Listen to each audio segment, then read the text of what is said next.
But if tragedy, if and when tragedy strikes either of us, I hope that one of us is standing when it blows past. And that there's a harshness about that that's unbelievably cruel, because you say, well, if my mother died, I could live. Well, what kind of monster are you exactly? The death of your mother doesn't do you in? Well, it turns out that being a monster is the right thing. So, and that's a rough thing to learn. But it's necessary to learn. Because it also makes you, at some point, for example, as you get older, by the time you're in your mid-20s, something like that, you should start having a relationship with your parents that's approximately one of peers.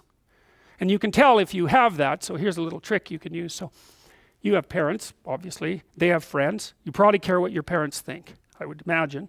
Do you care what their friends think of you? And the answer to that is, well, not nearly as much. And so then I would say, well, why do you care what your parents think of you then?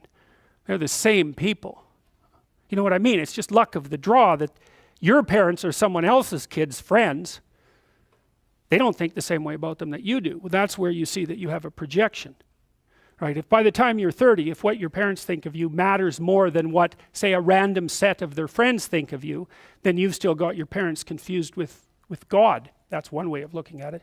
You've still got them confused with an archetype, and you're still a child. And you might think, well, it's pretty damn rude not to think about what your parents think of you anymore, not to care. It's like, yeah, it's kind of rude, but maybe you'll be useful for them when they get old.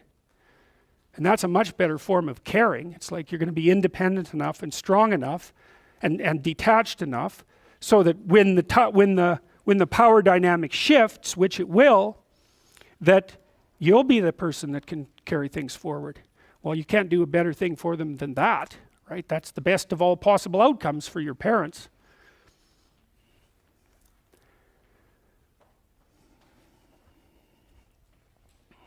Well, you can think about the world this way. You can think about it as your orderly little plan. That's a place, and you can think about it as the place that things that disrupt your plan comes from.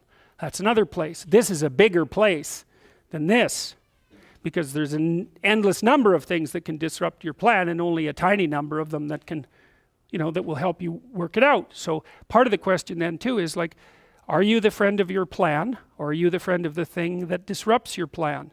And I would say you should work to become the friend of the thing that disrupts your plan, because there's a lot of that.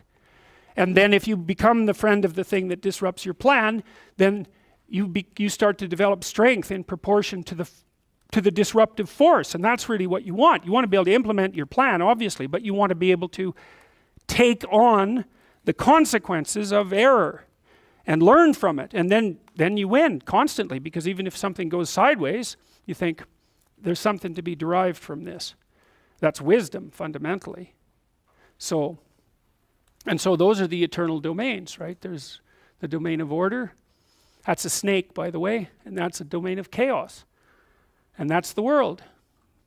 And maybe you're in the order and maybe you're in the chaos, but those can flip on you, and maybe you shouldn't be in either of those places. Maybe you should be right in the middle. And that's where you should be, as far as I can tell. And I think this is another escape from postmodern nihilism, let's say. That's actually a real place. It's not metaphysical, or maybe it is, but it's metaphysical if metaphysics is more real than physics. And you can tell when you're at that place, because that's a maximally meaningful place. And you drift in and out of it all the time in your life. And when things are really bad for you, you're not there hardly at all, right? Because everything's overwhelming you, or the things have become sterile. But if you watch your life, even over a week or two, you'll see that now and then you're there. You stand up straighter, right?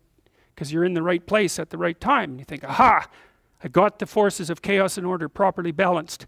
It's unstable and it'll fall apart on you. But you can practice bringing things together continually, and then you can end up so that you're there more often than not.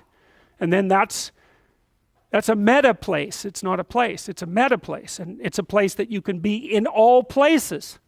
And it's not an illusion of any sort. It's the deepest reality. Your nervous system is always orienting is always orienting you to that place, always. And that's because it's a real place.